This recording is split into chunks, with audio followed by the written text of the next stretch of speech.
ഇറങ്ങിപ്പോക്കോ. ദിവസം 200 തരോ 300 തരോ എവിടെന്നൊക്കെ ദിവസം തരം പരിപാടി. അമ്മ അത് മിണ്ടാണ്ടിരുന്നോ. സ്വന്തമായി അധ്വാനിച്ച് സമ്പാദിക്കുമ്പോൾ അതിന്റെ വില അറിയുള്ളോ.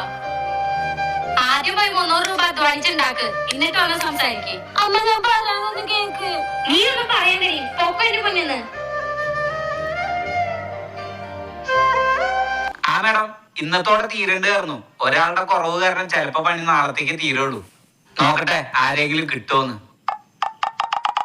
ചേട്ടാ ഞാൻ ചെയ്തോളാം ജോലി.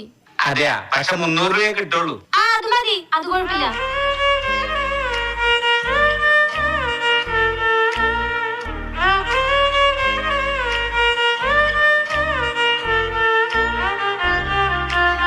മതി, നീ അവിടെ പോയി വെള്ളം നനയ്ക്ക്.